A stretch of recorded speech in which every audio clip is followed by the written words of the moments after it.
Go Back. I'm your host, Bryan Abou Chacra, and on this week's episode of We Go Back, I have a very special guest with us today. Guys, welcome Rocco. Damon Lindelof. Sorry. This is Damon Lindelof. I was going to say it was Rocco to keep it under wraps. Hey, this is Damon. What I was going for, the show is a metaphor for recycling. Well, it makes sense. There is a glass bottle, and they're talking about the reverse funnel. Yeah. This is also the time for me to let you guys know that I'm actually Carlton Cuse this whole time. It was me. You need to talk more like this. Yeah. When we came up with the idea, it was really fun. Yeah. It was pretty fun. Bates Motel. Is that what he's working on? Yeah, now? He worked on Bates Motel, which I couldn't believe was still on. I saw a promo the other night that look, Rihanna is in the new episode of Bates Motel. I was like, this is still on? She's in that? I thought she was in American Horror Story. She's in both now, I guess. I don't know. Maybe to me, it's the same shit. I gave Bates Motel one shot. Uh-huh. I was like, I mean, the premise could have gone either way. It's like, why do we need more backstory on Psycho? I think Psycho is perfect. Absolutely. But, Carlton Cuse is working on it. I'll give it a shot, whatever. And then he was like, I turned it on and Norman Bates is like using an iPod. It's like, well, it's not quite the same time. Okay, never mind. I just checked out. I guess I could that. I could deal with that. Honestly, hey, make it something totally different than trying to put it back in that time period. I guess that's better. But I was just, couldn't deal with it. I feel like if you're a real fan of Psycho and Hitchcock movies, then you kind of should know what you're getting yourself in store for. Yeah, just check out Psycho. Yeah, pretty much. Or you could check out Lost, which is oh yeah, we got to talk about Lost. Yeah, we can definitely get on. This is I should say who I really am. This is Rocco Botte, Mega 64 person. Person. Yep. This episode of We Go Back, I decided to have Rocco on it because we were talking recently, and I had asked him what his favorite episode of Lost was because I figured I'd like to have him on and talk a little bit about that, and it just happened to be that it was this episode, right? These three episodes together. Yeah. Well, yeah. You asked me about what would be good. What would be a good episode to watch together for this. And honestly, I thought about my favorite episodes because I think I have. There might be episodes that I like more, even in season 1, maybe. Mm-hmm. There's some really good ones in season 1. Of course, Walkabout is a classic. Yeah. All kinds of stuff. There's great ones. And, of course, probably my biggest favorite episodes are even later in the show. But I like Exodus. The Exodus, and of course, that's like a 3-part. Originally, it was 2-part. Yeah. Part 2 was just 2 hours long. But on, anywhere you watch it now, it's going to be 3 parts. But Exodus, at the very least, part 1, it's all great. But at the very least, part 1 is the best. It's the most, as it was airing, it was just another great episode of Lost. But now with retrospect, it's the most Lost episode of Lost. Yeah. It has every single attribute of the show all in one episode. I mean, the crazy French woman Rousseau shows up as they're launching the raft to get off the island, and they think they need to get into the hatch to protect everybody because the others are coming. And, it's just every single... And then you get all their backstories as they led up to the flight. It was just every single...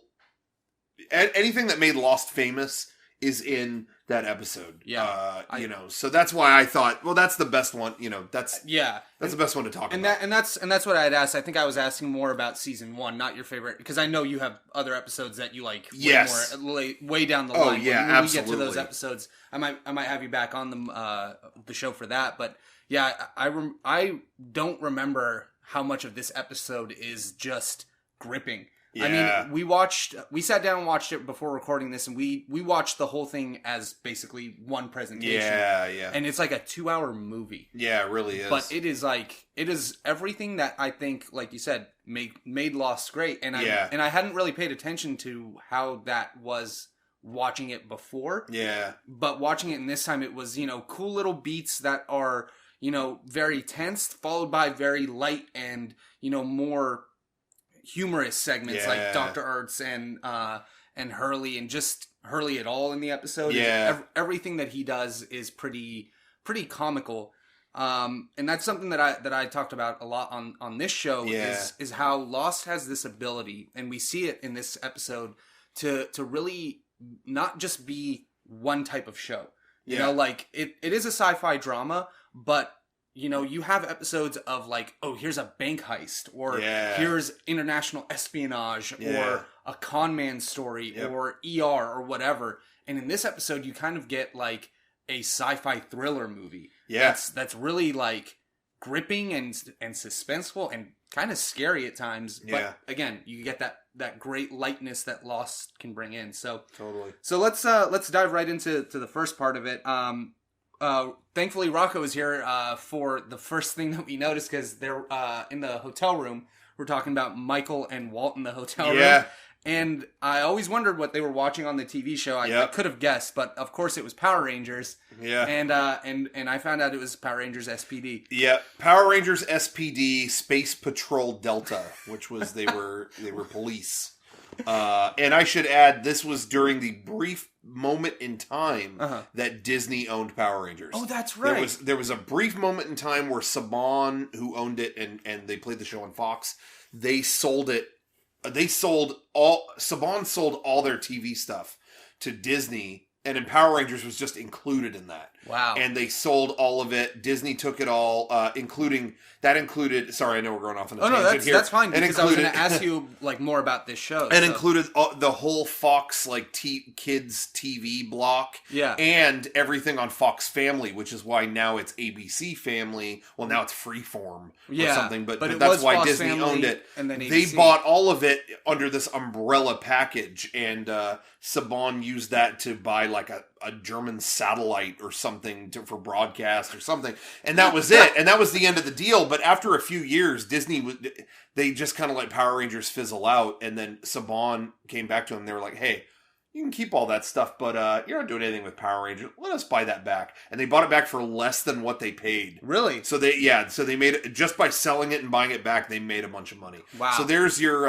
Power Rangers fact of the day. It's kind of a mystery how Disney couldn't figure out what to do with Power Rangers, so that's sort of a lost mystery in itself. Well, maybe there is a little bit more of a connection in what was the premise of that show, like Power Rangers SPD, their Space Patrol Delta. You said? they were a police organization and run by. You're gonna think I'm joking with you. I'm not. We're watching Lost. Run by Doggy Kruger, a giant blue dog named Doggy Kruger. And at a Power Rangers convention once, and I think I recorded it, I saw a man dressed as the blue dog, and I called him Dogman X, and he was really mad. Yeah? Yep. But he was supposed to be that character? Doggy Kruger. Yeah. And so it was just your basic Power Rangers show, just set in space. Was there any sort of like... I didn't even remember if it was in space, because I didn't watch much of it. I don't know what space actually had to do with it, to be honest. I didn't watch it. I saw a couple episodes just out of curiosity. Well, if you guys know, email me, wegobackpodcast@gmail.com. Yeah, let us know. Were they in space or not? Were they in space? Does it have any supernatural tie-ins to the show? We don't know. Yeah, we never got an answer on why why it was featured in Lost, other than Disney owns both. But I'm looking for a story reason. Yeah, I want to. Is it like the island organized Doggy Kruger to be there?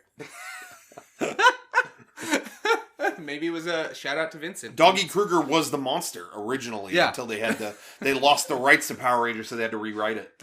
Originally the whole series of Lost was supposed to tie into the Power Rangers lexicon, and they lost the rights. So that's where we're at. They were going to finally morph at the end. It would have been faster for them to morph at the end of Lost than it did in the whole Power Rangers movie. But that's another story. We'll have our Power Rangers and Lost mashup episode after the show is over. Yeah, that sounds good. It'll be for the wrap party. So in this episode, you have Russo coming to the island coming to the beach for the first time. Yeah. Introducing herself to everybody and telling them that the others are coming, and describes the whole story that they're at. So they all freak out, and and are trying to basically figure out what to do next because we know what these guys are capable of. Yeah.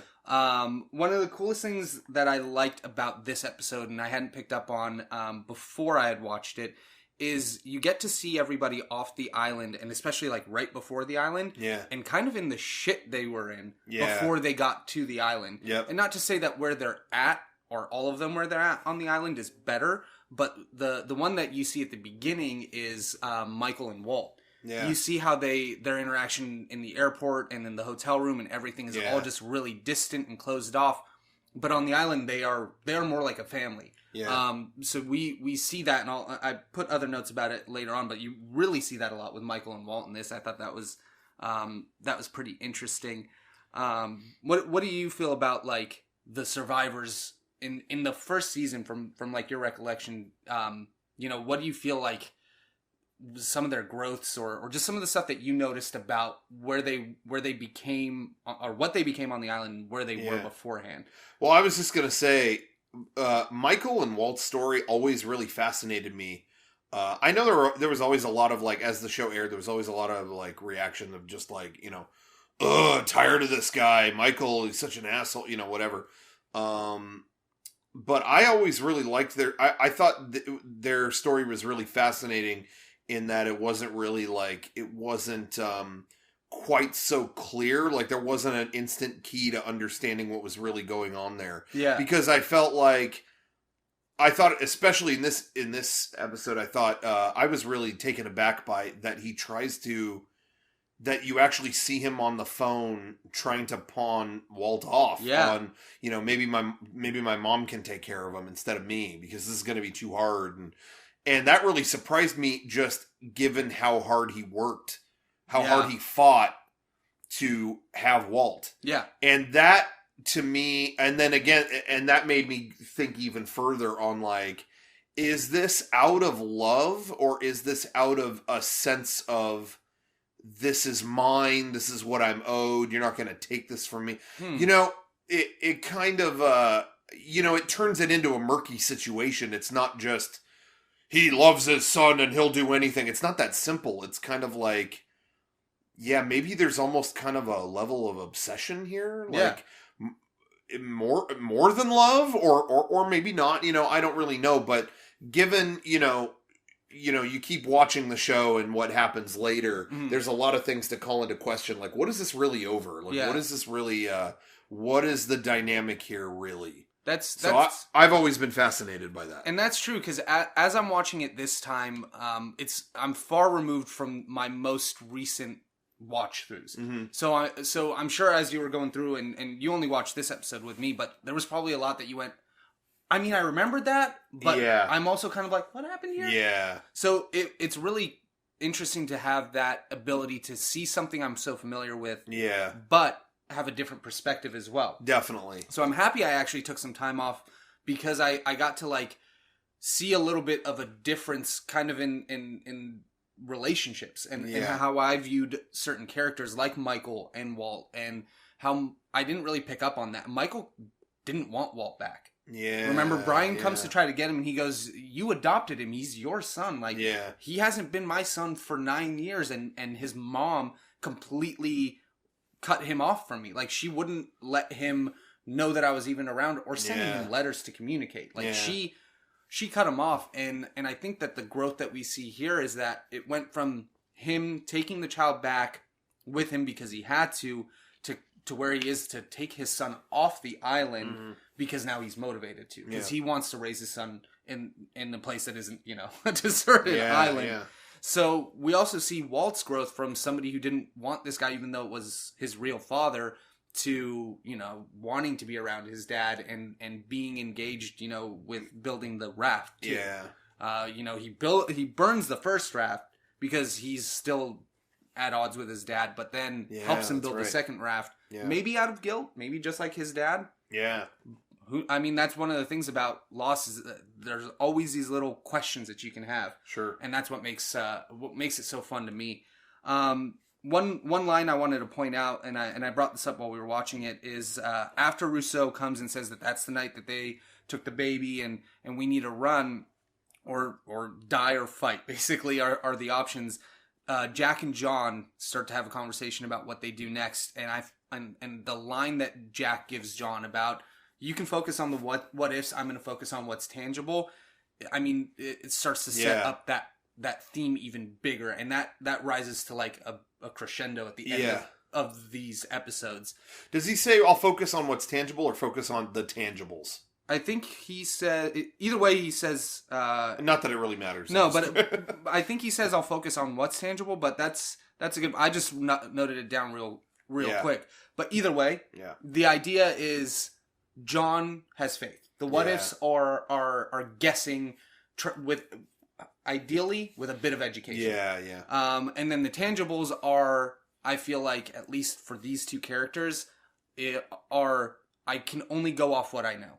Yeah. And it's a little bit more of a closed-minded approach. So it's interesting to start to see the science versus faith thing really come through and then basically said by word here in this episode. So I think that's a really cool thing that they always pepper in stuff in Lost. Like the way that the show is written, I feel like makes it so easy to continue to watch, because you never feel like... When I watched Breaking Bad, I felt like, okay, the B story is just to give me suspense to get back to the A story. Yeah. On Lost, I felt like the B or C, or, they sometimes had a D story on the show, always had at least a little bit to do with everybody on the island. It was always an undercurrent, something that was a thread beneath it all that it would generally still connect to. Yeah. And I always use the example of B plot that's just adding suspense to it. Like Breaking Bad is a good example. Mm-hmm. But I always use the example of cutting to Bulma right after Goku goes Super Saiyan for the first time. That to me is always... I remember that really had... No, in all honesty. No, I remember that. That whenever I'm writing or we're writing something, with a story... I'll always keep that in mind as an example of... Because I remember watching that and it had an effect on me. I thought to myself, you cut literally to the last thing I wanted to see right Absolutely. Now. And there wasn't any kind of like thing that Bulma was doing that kind of poignantly tied into what was happening with Goku. It was purely to just add suspense. Yeah. For the sake of suspense. And I guess sometimes that can be okay. But I felt, a lot. I rewatched Breaking Bad. I really loved it a lot more than I did the first time I saw it. Really? But yeah, I really did. I mean, I really enjoyed that show. But I think of it in the same vein as Dragon Ball Z. It's a lot of suspenseful stuff. But then, when you go to B plots, it's kind of like, it's not quite as it didn't handle that kind of stuff quite so elegantly as Lost did. Yeah, and really I can't drive that home enough. Like that's one of the things that gives Lost its depth, that makes it a show that 13 years later we'll sit down and watch and then talk about. Yeah, regardless of this podcast. Yeah, that the fact that you and I every single time we drive anywhere together. Like, I feel bad for Kevin or whoever else is in the car with us, because the conversation always turns back to Lost. Yeah. Because there's always something we thought about. It's always a basis of comparison. Because it gives you a little bit, like, each of the characters has a bit of a personality or a depth that you can dive into, even though it might be a little shallower than just a surface level character. Yeah. Like, you don't care about anybody outside of Walter White and really, Jesse. In the show, and you might care about what's his name, Frank? Is that the chief of police name? I forget. Oh, Hank. Hank, yeah, whatever. You might care a little bit about him as the kind of antagonist. Yeah, Hank is cool. Yeah, but like, think about everybody else in the show. They don't really dive deep into. In Lost, you have characters, that say things and have even in, I think, is it the last episode, we see Arzt.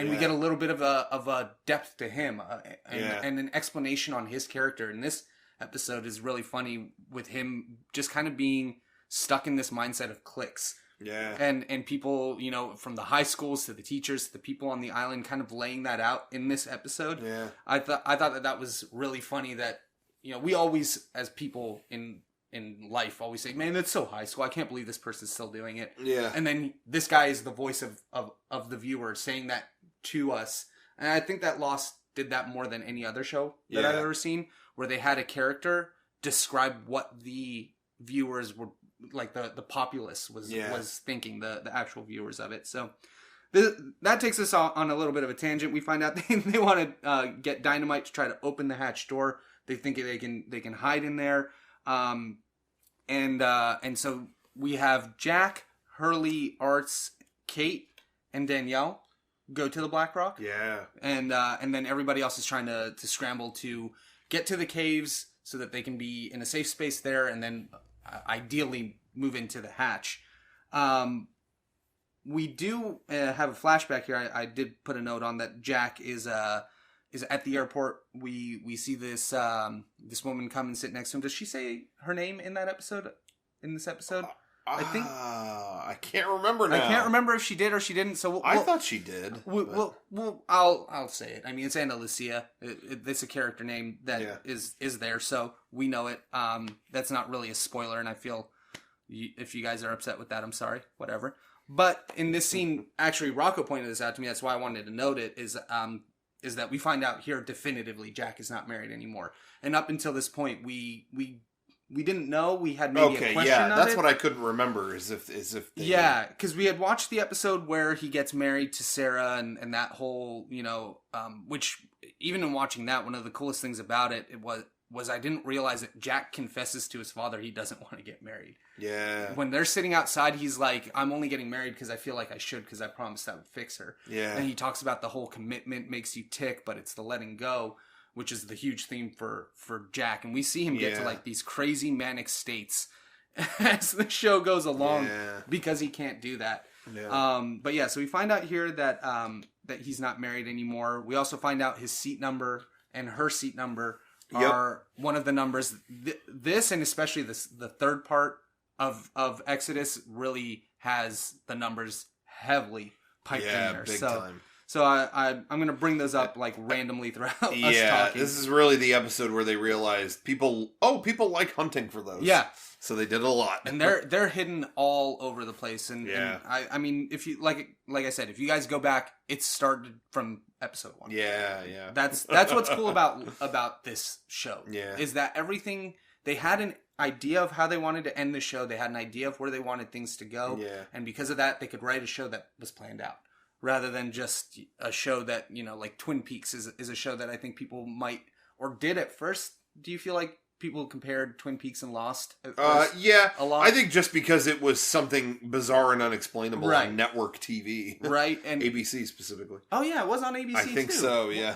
Huh. That's a show I still have never gotten back. Twin Peaks? Yeah, and watched. I mean, now that you've seen Lost, I mean, don't compare them. It will not scratch that itch. No.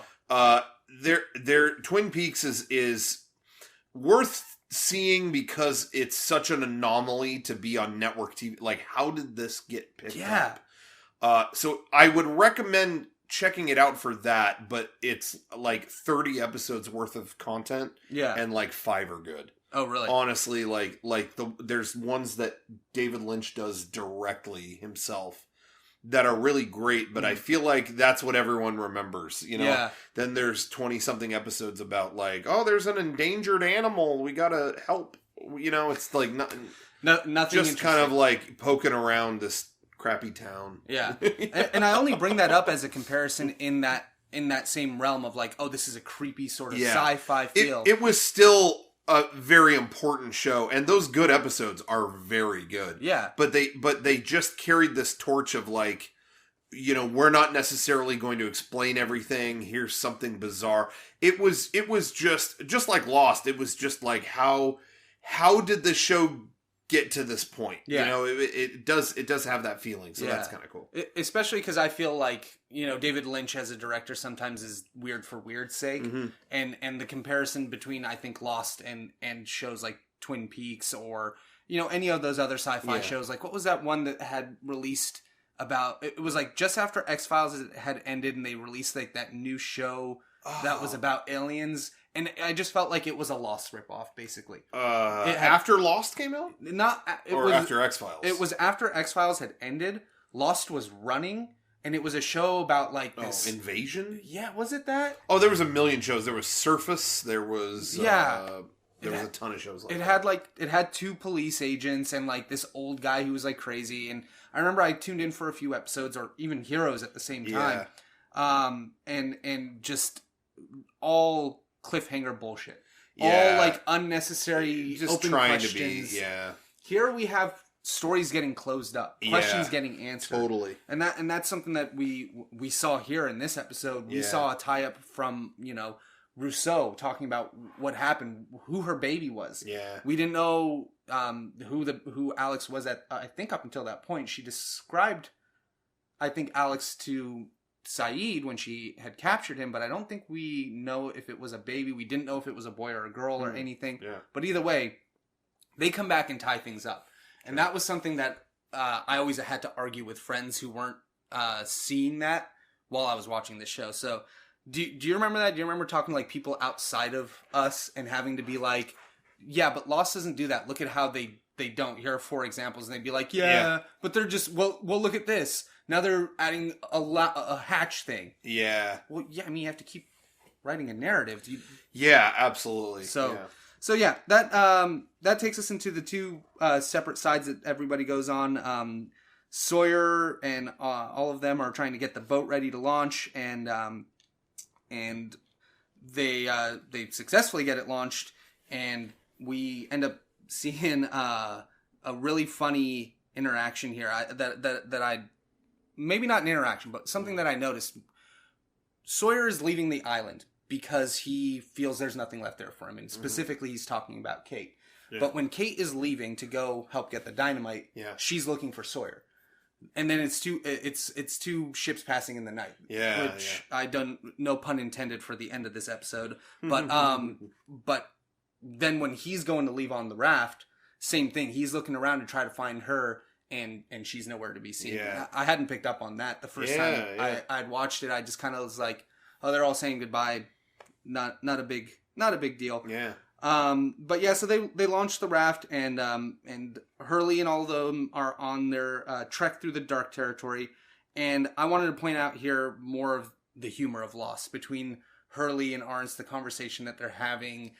Hurley knowing his name, not wanting to, which is kind of funny because Hurley as well doesn't go by his real name. Yeah. Which I hadn't picked up on, and maybe that's a cue. I don't know if you guys know. In the casting of Lost, Hurley originally auditioned for the part of Sawyer. Yeah, Jorge Garcia read for Sawyer. Yeah, Jorge Garcia, sorry. But yeah, he had originally read for the part of Sawyer, who is a character that uses a different name than his actual name, and it just kind of clicked with me right now as I was saying that. Yeah. He goes by Hurley, and his name in the show is Hugo. Yeah. So I thought that was... that they have that. I bet that's a connection that they had written for those who paid attention. Sure. We also have, just running over a couple of things, we have Walt giving Vincent to Shannon to help with the loss of Boone.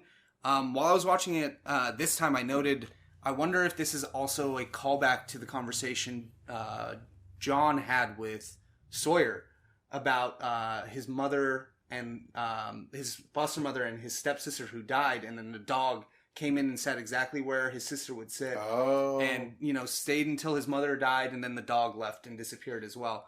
So I wonder if that's a little kind of a nudge or back to that, with Vincent sort of being there to help Shannon take care of Boone. So I noted that and kind of wanted to bring it up if you guys hadn't picked up on that. But we get to the Black Rock. I'm going to jump ahead for a lot of these little beats. We get to the Black Rock, and it's revealed that it's a ship. We now have, I think, 4 instances of people being brought to the island. Mm-hmm. And I hadn't really considered that before. The Arzt talks about it being swiped up by a monsoon, which is really funny because I think this is the only thing that he ends up probably being right about in the whole show. He picks up on nothing else except for this. And but we also have the Beechcraft and Russo's people, and then the plane crash. That as we know, those are 4 people who are kind of brought to the island. And I wanted to point that out to you guys as you're watching along to see if anything else seems like it's brought to the island. As you go. So that'll take us to the end of the first part of Exodus and take us into the second. And we see Claire at the beginning of this episode struggling with the baby. Charlie's trying to help her. So he goes and tries to get a gun so that he can go defend Claire here. Yeah. Charlie's intentions in Lost are really, really interesting. Yeah. He's sort of like Boone in that he keeps trying to help out. Yeah. But the ways that he helps out end up just not working for him at all. So he goes to Saeed, tries to go get a gun, doesn't really work out, and that comes to bite him in the ass. But I want to make sure to point that out to you guys so that you can see the continued pattern of Charlie's constant fucking up, I guess. Is the best way to call it. Yep. And we see that too later in this episode when he's trying to get on the plane and all of his issues as he's going through the jungle trying to find Claire's baby, because we find out later that doesn't work out well for them. But we'll touch on that in a bit. So he kind of actually ends up being right in this instance. Yeah. But one thing that I noted here about the Black Rock is that it's ported, or it's written on the back that it's out of Portsmouth, which is in England. Yeah. So you have a boat from England all the way in the South Pacific, somewhere northeast of Australia. Yeah. How the hell did that boat get there? Like that's what's cool about Lost, is that when they add something supernatural like that into the show, it's never like I feel like the times that they do it and it's really bizarre, it's shocking, and the times when it's, hold on a second, and you kind of take a pause for thought, how did a boat from England get all the way here? Also, how did a plane from Nigeria end up all the way here? Yeah. Especially a small beach craft. Yeah. So there's something else at work here, and they kind of starting to hint at something. Yeah. So that's just to pay attention to, something that I want to bring up to you guys. And that takes us to one of probably my favorite scenes of anything in Lost, and that's when Dr. Arzt is trying to get the dynamite out of the crate. Oh, yeah. And bring it stably into his shirt. Yeah. He is such an ass. The whole, how, in 2.5 episodes that we've seen this guy, we already have a strong opinion. Yeah. And an idea of what his character is. Yeah. And in this scene, he ends up blowing up, which is kind of fucked up, but at the same time, we're all just kind of like, thank God, shut up. Yeah. The entire time he's on this trek, he's just a total piece of shit ass. He's really rude and condescending to everyone, talks to them all like they're students in a high school. And that, I'm bringing it up more just to show you guys, pay attention to the characters in Lost. They may only be there for an episode or two, but they always have an impact that I feel is lingering past what they're around for. Even in the last episode, you had the character Joanna, who drowned in the first few days that they're there. She comes back with the passport, that Claire, or I do that all the time, that Kate is burning. Yeah. She's got Joanna's passport. They could have left that nameless, Yeah. It could have just been, another person on the island. But even if you weren't seen on camera, it gives you that feeling that everybody is there, that the 40 people who are left are all part of this. They're all people too. Yeah, exactly. It's not just these, what does it end up being, 12 characters? Is that's a big cast for Lost. I feel like on the beat. Are you talking about just main characters or in just general? everybody? Yeah, what we I think there's 40 people on the island. There's 40 people on the island, but we come to really know, I feel like, probably 12 or 15. 12 or 15 people, and we had 6 seasons to get to know them, but man, they did a great job of making us get to know them in such a short time, including characters like Boone, who don't make it past season 2. Yeah. Or this season. Yeah. They are people that we know, and we have a good idea for them, and I really, really like that. Sure. So let's jump ahead to, we see Jin in the bathroom with the associate of Mr. Paik, her son's father. Yeah. This scene was always so creepy to me.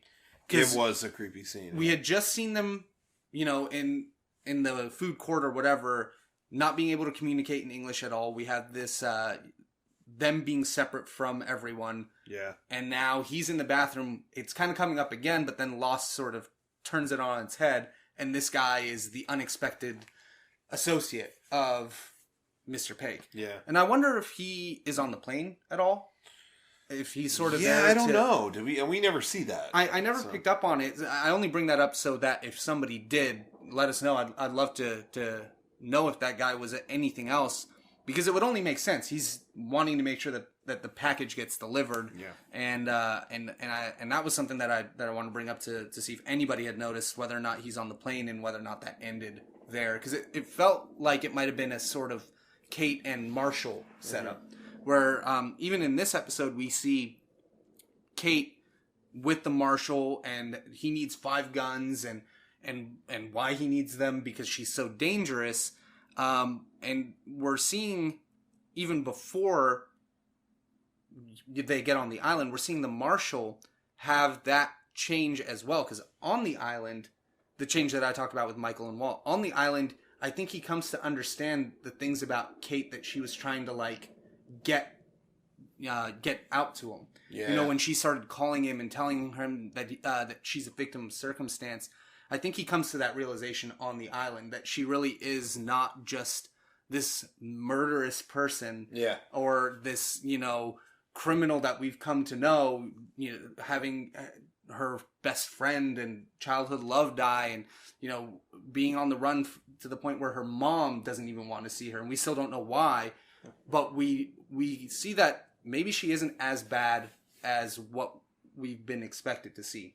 On the island, she's been a great person to everybody. She's tried to help everybody out for the most part, sometimes being manipulative. But we also see that change in a character who we haven't seen in, 10 episodes. Sure. And that's cool. That I just like that Lost really puts that detail into their characters. So that's something I want to point out to you guys as well, and see if that connection has any sort of resonance to you guys. I like that on the raft, Sawyer is singing Redemption Song, because I feel like that's the theme of everything I'm just talking about here. That everybody on this island has this sort of ability to have redemption, and you see it if they're able to do what I think John has been describing to everybody, which is take this opportunity. Yeah. What do you feel about that? About the theme of redemption on the island and for these characters in the first season. That's like the whole, I mean, that is the entire theme going on, is, redeeming who you are. These people all have a blank slate, and, it's about letting go of who you were and having a chance at, not redeeming yourself in any kind of Judeo-Christian way, just redeeming yourself to yourself and being around other people. Like, you have the opportunity to be whoever you want. So I mean, that's an increasingly big theme throughout all of it, so it makes sense. But I will say, I always laugh at the part. I mean, it's great they have him singing Redemption Song, I agree, but I do always have a laugh during that part, because it reminds me of the first time I watched it. Because I watched it in a room full of people, and Michael goes, "Oh, are you singing Bob Marley?" And Sawyer goes, "No. Why, you like Bob Marley?" And then Michael goes, "Well, who doesn't like Bob Marley?" And I was in a room full of people where everyone went, "I hate Bob Marley. Bob Marley sucks. Ew, me. Ooh." It was just became a Bob Marley hate fest. Oh my God.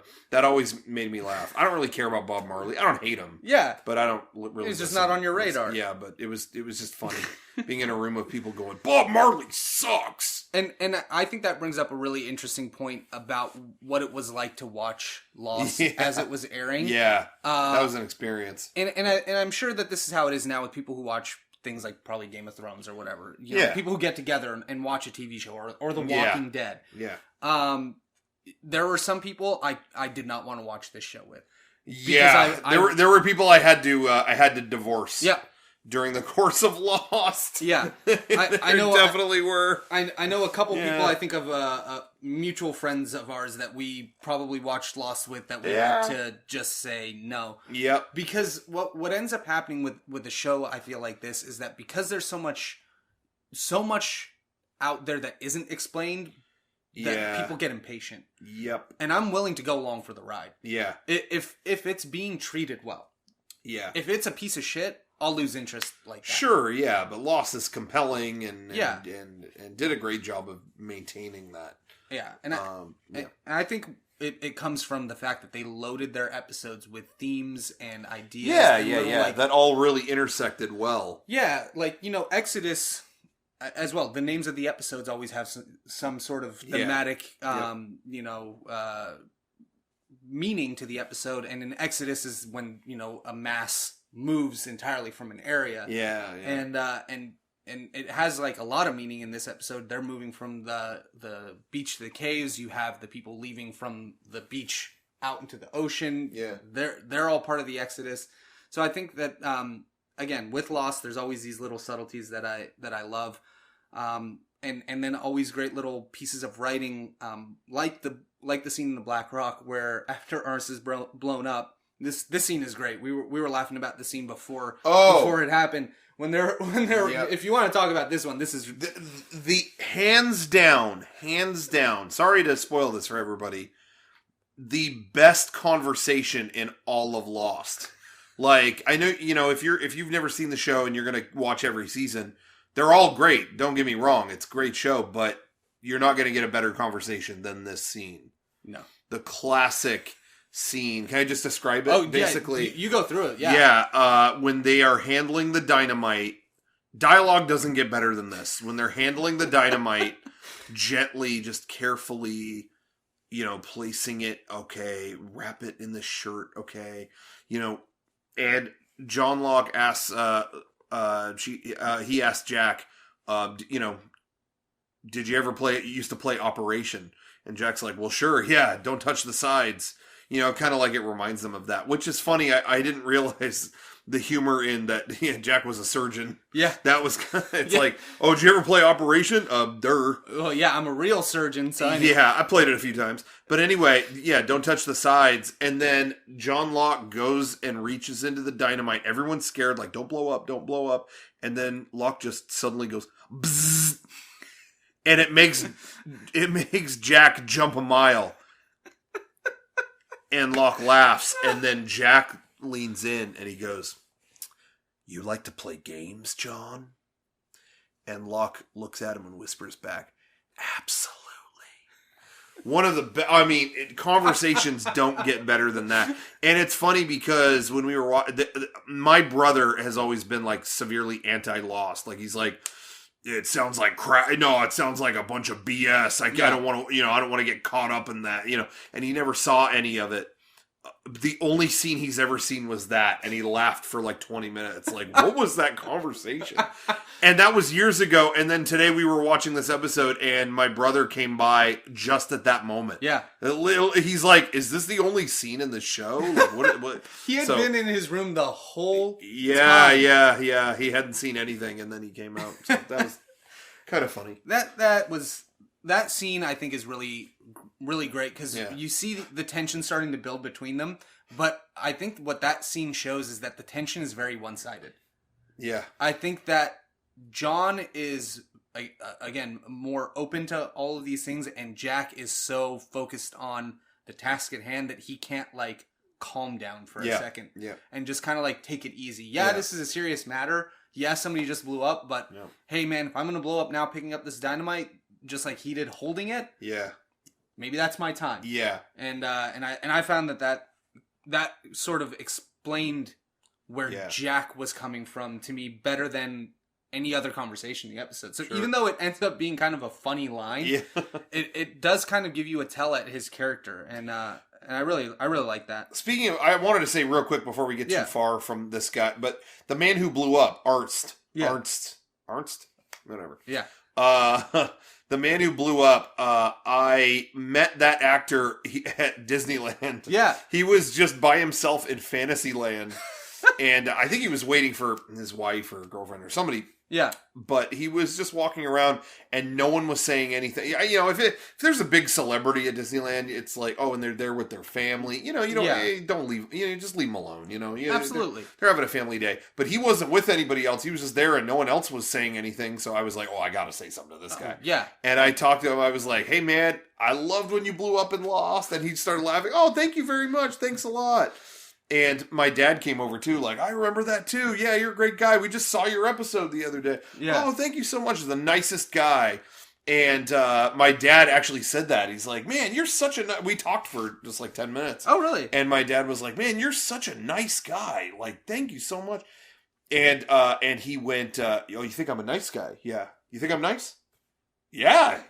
So, okay, can you please remember that? Because in a week, I'm on Law and Order and I abduct little girls.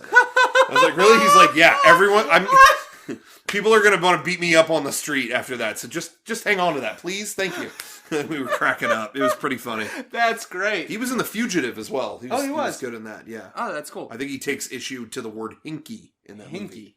So. Interesting. Be sure to watch that. That's, yeah. Is that the new Fugitive or the old one? The movie with Harrison Ford. Oh, okay, yeah. He's in that. I don't know if they remade it. He argues with Tommy Lee Jones. About the word hinky. That's the movie that was about Harrison Ford getting framed for his wife's murder, right? Yeah. Yep. It wasn't him, it was the one-armed man. That's right. Yep. I feel like that's like a Twin Peaks callback kind of. But anyway, so that brings us to on the beach. We have Danielle who's like absolutely hysteric, running on there, saying that she needs to find Saeed. And this is where we get the reveal that the scratches on her arm because they were noticed by Locke in the previous episode, which again, so cool of Lost to have that in the first part of Exodus, just a little call. Oh, what happened to your scratches? Yeah. And then we don't hear about it for a whole episode, and then the next episode we get the answer. Yeah. Somehow it was from Claire, and now we're starting to question what Rousseau's motives are. Yeah, totally. And again, calling back to Charlie, who wants to try to protect Claire with having a gun, ends up being absolutely right in this case. If he would have had the gun, she probably wouldn't have been able to take the baby. So I find that that's pretty funny. But she does, and Charlie and Saeed have to go after her to find her and get the baby back. I like this little flashback here for Charlie. It shows you sort of, again, how far he's gone down the rabbit hole into his addiction, that he's waking up late for his flight in this hotel room with some junkie who doesn't even give a shit about his band. Yeah. And she only wants him for the drugs. I think that is really significant because we now have that temptation come back for Charlie in this episode because he gets taken to the Beechcraft with Saeed. And I think, for me, again, I find it so funny that women just keep using Charlie. You know, at least when he's under the influence. He gets used by Shannon in the first episode. Now he's being used by this woman only for the drugs in this case. So just wanted to point that out for those who maybe didn't see that. But a few little notes here that I wanted to bring up. We have Sawyer on the raft reading all of the messages. We're talking about numbers in this episode. Hurley, or a man named Hugo, has $160 million. There's 16 numbers right there. Yeah. We also find out in this part that Claire believes the name for the baby is Aaron because she calls him that. I believe that's a biblical name, right? I think it's from the Bible, and I want to say he's somebody's brother, and Jesus's brother. Yeah, Jesus had a brother, a secret brother. Yeah, secret Aaron. They call him. Yeah, Secret Aaron was his name. Yeah, he's not mentioned in a lot of stuff because it was just weird. Yeah, it was just a little weird. He wasn't as cool as Jesus, so they just kept him out of stuff. Yeah, you know they were like kind of a letdown. They retconned him out. We also have back in the caves Claire telling Shannon and Sun that there is no fate. I mean, up until this point in this episode, you haven't had somebody who has this like such a stark, there is no fate idea, which I find it interesting considering that she went to go see a psychic or a palm reader. Yeah, and she's finally having that realization now. Yeah, and that she's also got all of these different ideas for horoscopes. Yeah, knows everybody's different star signs and all this stuff, and now she's like, well, there is no fate. So I wanted to bring that out. Well, I think that scene is actually. I was going to say that scene is interesting to me too because, as from the moment the show began, there were already discussions people were having about like, oh, is the island purgatory? Yeah. Are they going through some kind of punishment for their past lives? Are they, all these fan theories started to come around, and that conversation in this episode was interesting because it felt like the first time the show kind of acknowledged what people were talking about. Yeah. Where Sun actually says, do you think we're being punished for things we did in our past lives? Whatever is... Yeah, it's first time that was acknowledged on screen. Like, okay, now we're having that, everyone at home is talking about that, and now we're kind of bringing it up there, which the first time I saw it made me think, oh, that must be not what's going on. Yeah. Because for them to just address it head on like that, yeah, to me, it's almost like, let's say it so we can move on, it felt like. But, you never know. Those things come into play still. Yeah. So, who knows where it will end up. I think that was one of the things about Lost that was really cool, is that they would purposefully mislead you. Yeah, absolutely. They would take something that they've heard from people and use it in the show in a way that made sense for the show. Yep. And I'll talk more about those because a lot of those happen, of course, once the show got super, super popular towards the end. They had a lot more ability to turn things on its head than they did here. Here, they had to probably speculate what people would be thinking. And but yeah, once it got to like late season 2 and on, I feel like they really started to kind of include like, oh, okay, well, you think it's this? Or, oh, we heard somebody say it's this, so they put a little... nudge to little that. nod, to that in the episode. So, Charlie gets taken to the Beechcraft. We see that he sees the heroin. This ends up tying back later in part 3. I'm just going to talk through part 3 as if it's part 2. Yeah. One of the funniest things about them trekking through the forest with the dynamite is Hurley's idea of what's in the hatch.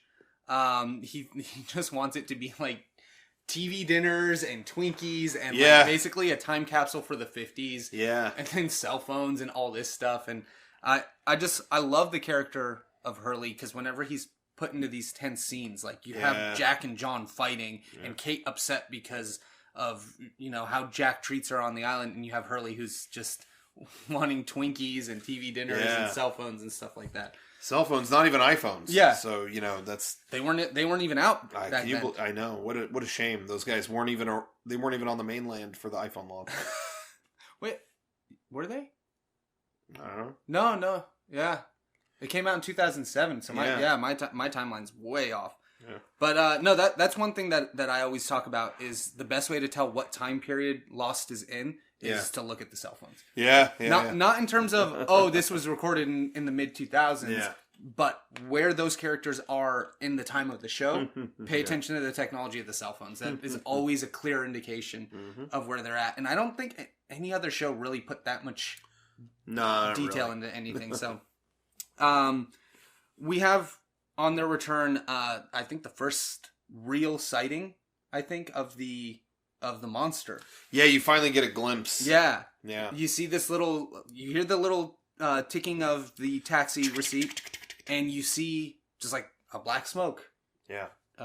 Flying to the bamboo and whatever, and then the monster comes up out of nowhere. And, I find it really interesting that we find out here Jack had switched the dynamite. Jack takes his backpack off, and so does Locke, but Kate doesn't. Yeah. Kate kept the backpack on. Yep. Which, I don't know if that was intentional. It had to have been. Yeah, I think so. Because we're talking about fate in these 2 episodes and all of this stuff. If she would have actually had the dynamite in her pack, she probably would have blown up.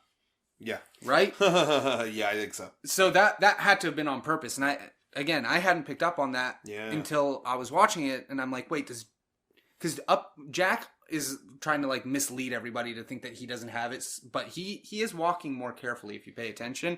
But that is the scene, of course, where he puts it down and Kate's running with the dynamite, and I find that that's really, really funny because we don't know at that point that he has switched it out and put it in his bag. That's when we find out. So, you know, a couple little points that I wanted to bring up. I thought on the theme of redemption, we see Jin giving Michael the Rolex that originally caused their first sort of issue on the island. Like, you know, before they could even talk to each other or got on good terms building this boat, they were completely at odds, all because of that watch. And I feel like we now have a complete change in Jin. He's sort of come through this redemption. He had that really heartfelt conversation with his wife before they launched on the raft, where where he's talking about how he's going to come back and save her, and they love each other. And we're seeing a completely different Jin than we saw in the beginning of the show, and we see that kind of like tied up in a nice little bow when he gives the watch back. We have a couple points of, I think this is all, I'm going to rattle off a couple of number points here. Hurley's room that he's staying in the hotel is 2342 or 4223, I forget. The odometer on his car reads 42 kilometers, and I think you see it flash 4 and a couple of the other numbers as well. The woman, I wrote this in between all this because they were rapid fire, but then there was one. The woman at the counter was like an absolute bitch to him. When he goes in there and he's like trying to book this flight, she's like, I feel like super condescending to him. In like a way that it was like really weird. How people, he's the nicest person of, I think, anybody on the show so far, and I feel like people are the most mean to him. Which really, they really are. Like, he didn't have a problem flying over. He didn't need to buy 2 seats then. The way she's talking to him, you know, she knows he's flying to America, and she's sitting there talking, going, "Oh, you need the international flight." Yeah, you could have probably told me this when I walked up. No kidding. Here. Yeah, they're just completely rude. People view him as an inconvenience. I think, or something. Yeah, it's like just because he's, you know, this big guy that he doesn't get to, you know, have the same respect as anybody else. I really feel like they all treat him sort of like a child. And even when granted, his mother is inclined to do that when we see the flashbacks of how she treats him. But like, just in general, the way Arzt talks to him, the way Sawyer talks to him, how Jack kind of commands him around. It's weird. Sometimes this is a twofold comment. I'm not trying to sound whiny, but sometimes that's the plight of fat people. Some people don't take them seriously, and also at an airport, you're an inconvenience. Right. I think it's both of those. Hey, and that is, you know, I have no perspective of that. I only have the perspective of my last name is Abou Chacra, and I can't, you know, I just can't, in my mind, I can't afford to give any extra reason to look at me. So I'm just very straight-laced when I'm in the airport. But yeah, like, that's a really good insight, because I think that's true. You see how people are. It depends. You know what? It's contextual. Because I'll say right now, like in the comedy world, like when I'm around other people who work on videos or do comedy, I get I get respect. It's great. It's really cool. When I am at an airport or on a plane, I've had people roll their eyes or ugh when they see they have to sit next to me, or when and I'll tell you now, if the plane went down and we were on an island, I would not be taken seriously there. They'd be like, keep playing your 3DS, buddy. Like, don't, so it's completely contextual. Yeah, that's great. See, I'm really glad to have you on, because that's not a perspective that I see. And and that's cool, because I try on this show to really give what I think the perspectives of each characters are, but I can't have that perspective because I don't live it. And I'm not even whining, because if a plane went down and it was like all the Mega 64 guys, I would be like, don't look at me. Where's Garrett? Where is he to build us a radio or something? Where's Garrett? Where's Kevin to go hunting? It wouldn't be me. And sorry, and that's I'd eat the food. I wouldn't collect it. And that's true.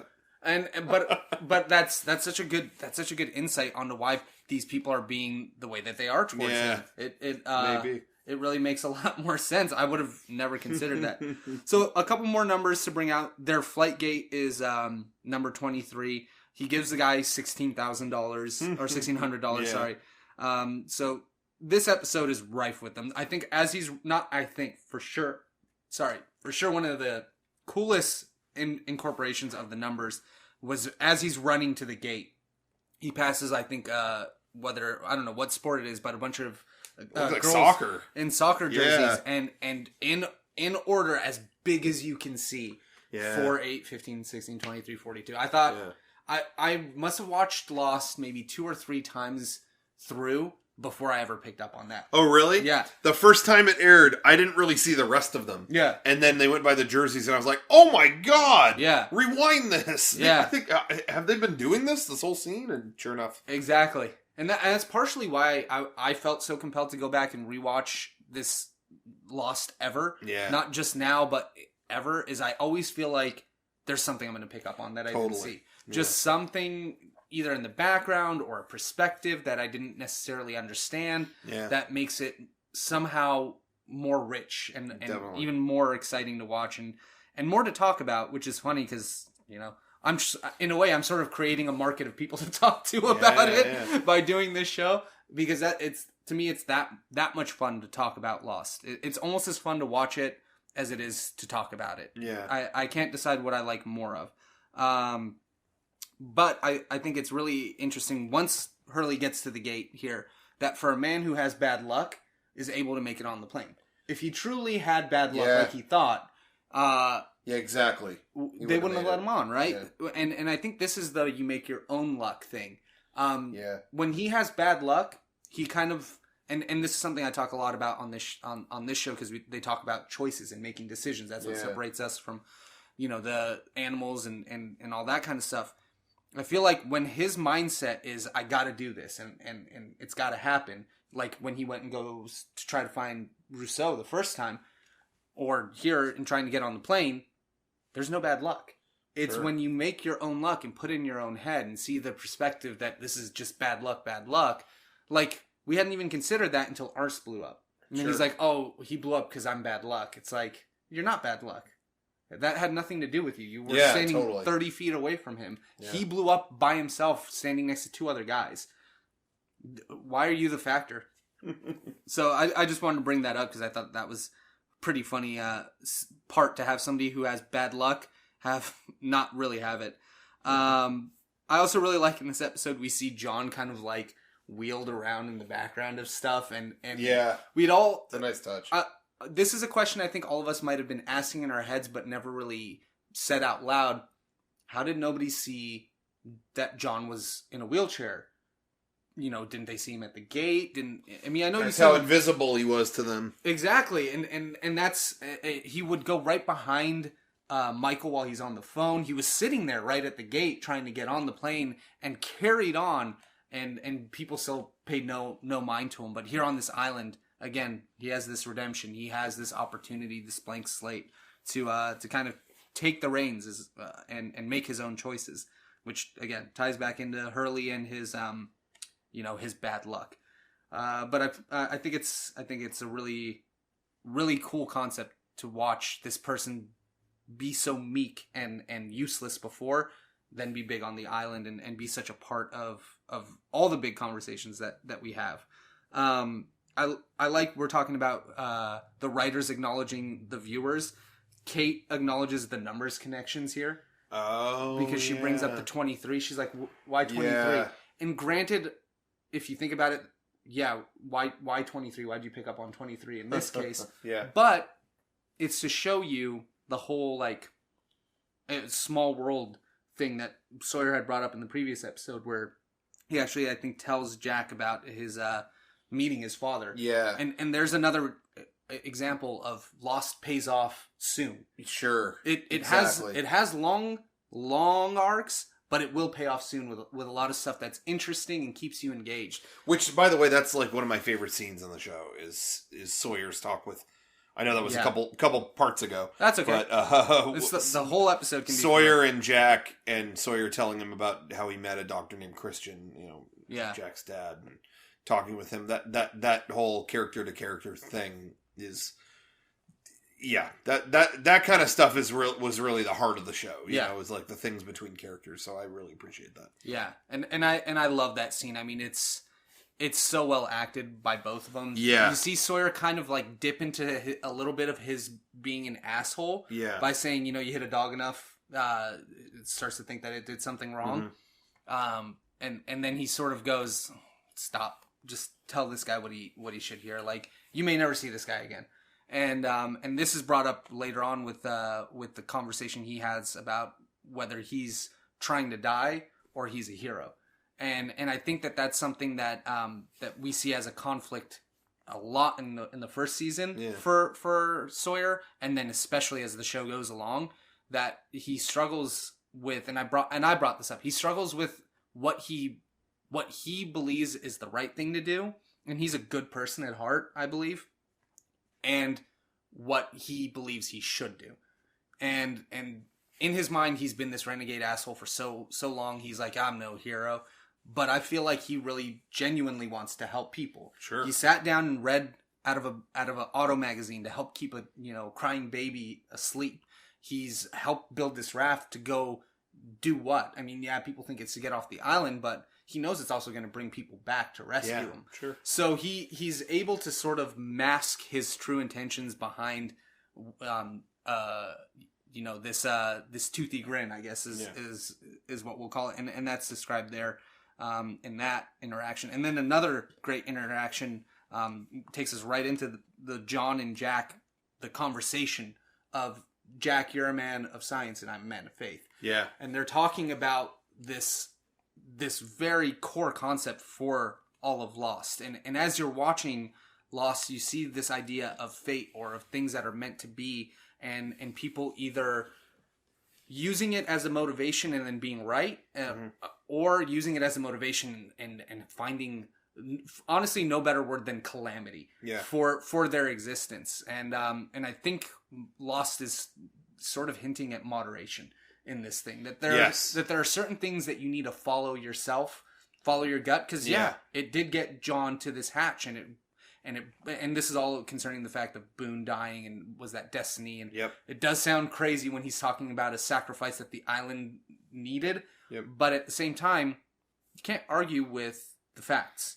They are here. They found a hatch. They found dynamite. They got all of this stuff, all because he followed what was his faith. Sure. Now, Jack, on the other hand, is following all of the proven instances, the tangible instances, once they've already happened. Yeah. But as an anticipatory character, Jack is kind of like the worst when it comes to any of that. Yeah. But the science and fate conversation is something that you really sets the tone for the rest of the show. And John thinking that they were all brought there for a reason, whereas Jack's just trying to get off the island. But I mean, you have so much evidence that kind of proves John right in this case. Yeah. So much of this show so far is really leaning towards what he's saying, and I feel, I don't know how you felt watching this episode or in the past, or you guys as the viewers, that Jack is sort of slowly losing his like grip as the show goes on. Yes, definitely. Like, we watch him be a doctor who, think about the first episode. When he lands on the island, or when they crash on the island, he lands on the beach. He gets out there. He's so focused and knows exactly what to do. But as they're on this island, he can't let go of how the world was before they got here. And he keeps trying to live by those rules. And it's like, hey man, there are different rules here. There are people we don't know about. There's a hatch we don't know about. There's a French woman who's been living here for 16 years. There's a monster. You might want to stop trying to be in control of everything and try to, like, look at it. I don't know if you felt a little bit different when it came to, like, Jack at this point. I definitely see that. And you'll see it even more in the next episode or two. Yeah. And that'll actually be just season 2. A lot more, Which I can't believe we're already through the first season of this, but yeah, damn. Yeah.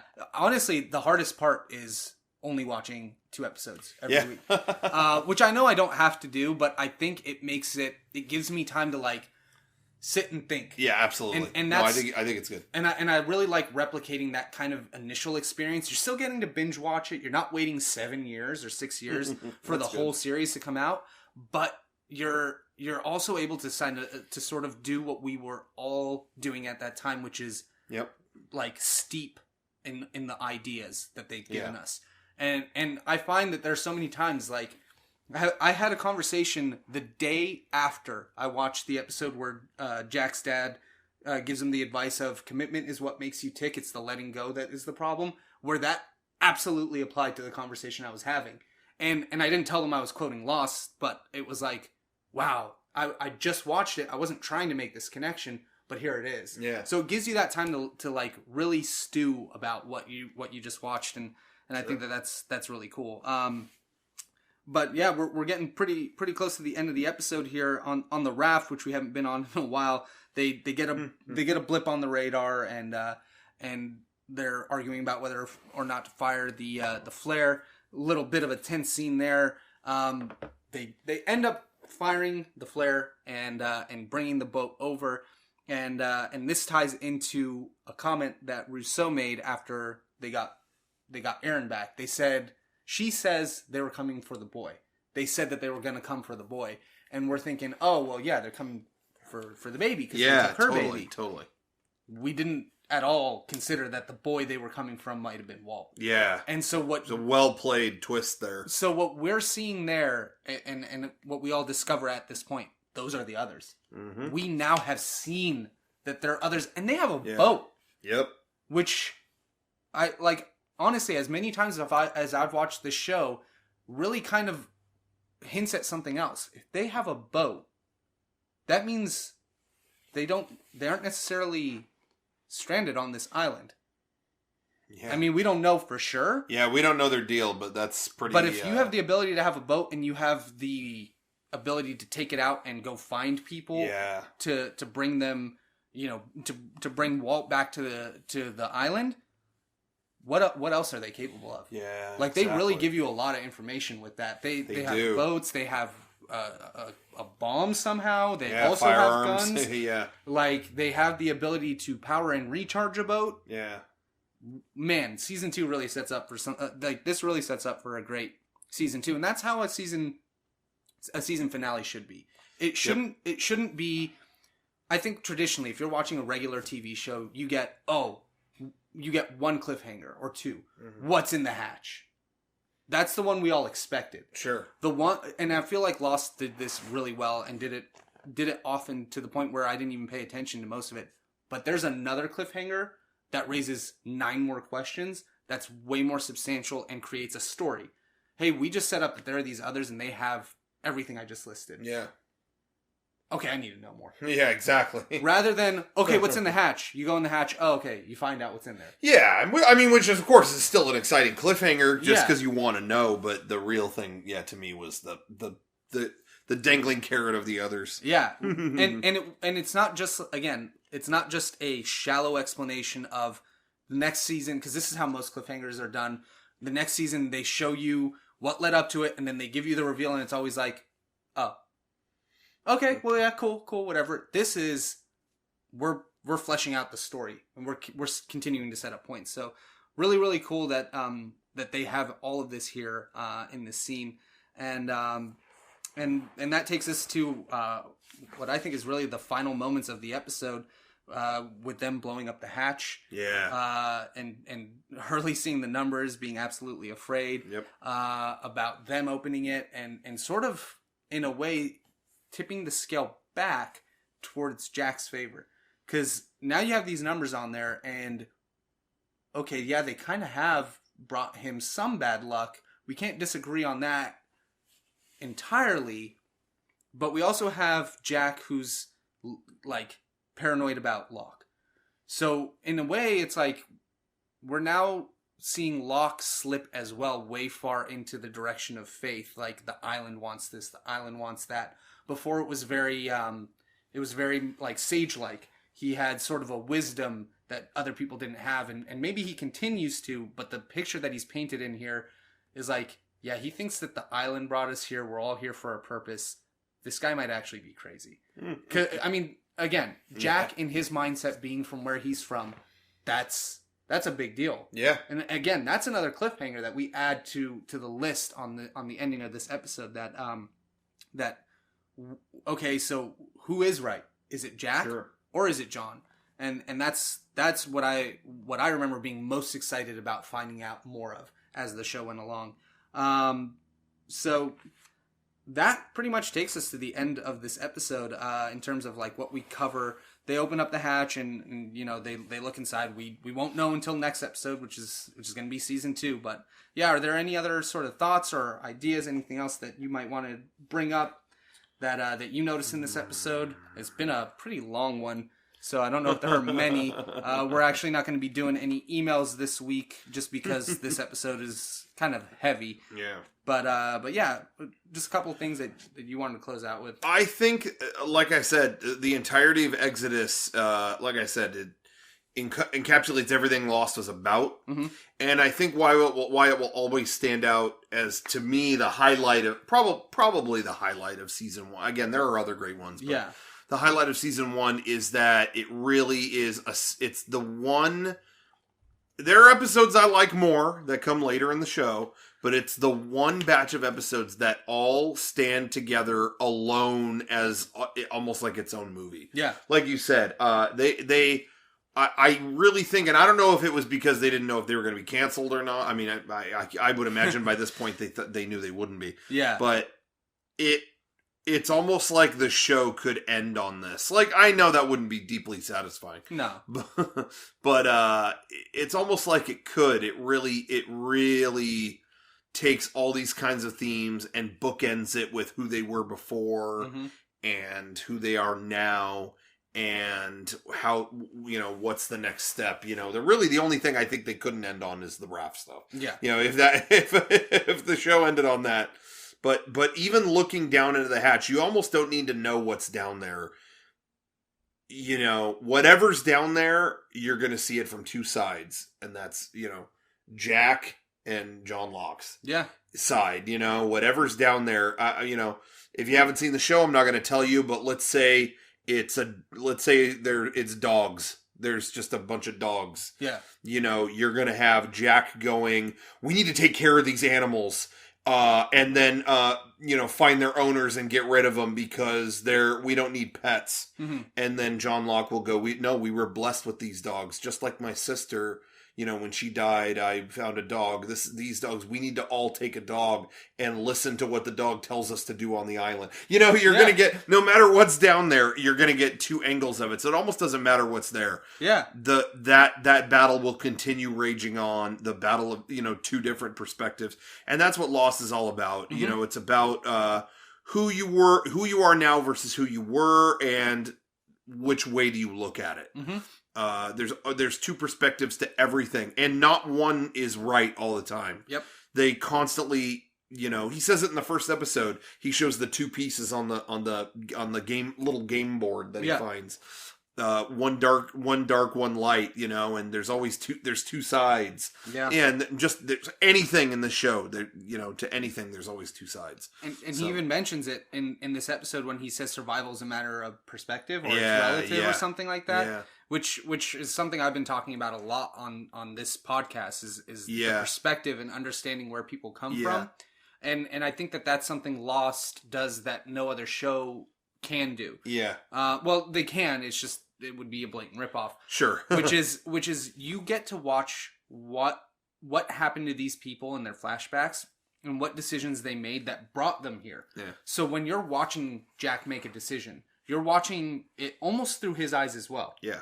Same way with Locke. You can actually get their perspective for what decisions they make. You don't need to agree with them, but you see their framework of how they view the world and what they need to do in their lives. So I think that that's definitely a main theme in Lost, and I mean probably in a lot of things, but definitely a main theme in Lost with these flashbacks. Yeah. I do think though we should mention the most important thing though that did happen across these episodes is you had that big ass CGI bird fly away from which we were just talking about it as we were watching it. I don't think was meant to be. I agree with you, Brian. I don't think that was ever meant to be anything. Mm-hmm. They're in a weird territory, and there's like a big ass bird. That's it. And I think, but because they did the CGI bird, it drew attention to it, right? And that made fans at home say, "What was the bird? Yeah, who was the bird?" Well, so I don't blame them. And also, too, the big thing again at the time when this aired in 2005, I think this was almost summer 2005. The big internet discussion was, it sounds like he said Hurley. Yeah. The bird goes, ah, and people thought it said Hurley. I don't think any of that was intended. No. At all. I remember that too. And it was just like, I mean, I guess, but that was what was, when we were talking about certain people you couldn't watch Lost with. Yeah. The people who would delve way, way, way too deep into the realm of absurdity. Yeah. Like, I'm never against anybody viewing and taking away from anything what they believe is their perspective of what they saw. Yeah. It is always you and up to you what you see, and that's fine. Yeah. But if you're going to talk about it in a discussion, where we're using the show as the framework, you gotta be able to be more logical. Yeah. And that was what I feel like it gave people this. It, just like anything else, the fans kind of turned some other people off of tuning in to watch it. Because you see these fans that talk about these absurd theories that were so over the top. I remember some people saying that they're going to open the hatch, go down, and end up in Tokyo. And I'm like, why? How would that be good? What would that be? Or they're going to find polar bears down there. And I'm like, and you're going to think, how did the polar bear get out? Like, you know what I mean? These people would just go so far because they didn't see a show that was writing a complete story. They just saw, oh, I didn't expect that. So they would just come up with the most unexpected outcome, kind of like Hurley and what he thought was going to be in the hatch. You know, TV dinners, Twinkies, cell phones. Yeah. I think this talks about what the man of science, man of faith argument is, the moderation. You got to find it in the middle. Yeah. That there's a little bit of faith in the show, knowing what you've seen and what they've done with. Be logical, but be willing to take a leap of faith as well. Yeah. Absolutely, Don't sacrifice one for the other. So I think that's actually a pretty good message to end this episode on. Yeah. So next episode, guys, we'll be watching. I don't know the names of the episodes off the top of my head, what the first and second episodes of season 2 are. So I'm going to look those up real quick because I have that saved. I'm not connected to the internet. Oh, here. Yeah. Either way. No, the episode, oh, man. Oh my gosh, I knew everything about Lost, and now it's been too long. The premiere is called... Oh, man, it's killing me now. Let's see. The Crazy Hatch Night. Oh, man. This is great. I can't believe I don't remember this stuff. I used to have, I could tell you back in the day, to tangent this while we're trying to find the episode. Back in the day, I could tell you each actor's name... every episode they were in almost. I had rewatched it so many times in a row. So the first episode is Man of Science, Man of Faith. Oh, of course. And then the second episode is Adrift. So those will be the 2 episodes we will be writing about, guys. And then the third episode is the Crazy Ass Bird. Yeah, Crazy Ass. It's about crazy ass. You see more of that bird. But yes, guys, send any of your thoughts, your theories, questions. Email me at wegobackpodcast@gmail.com.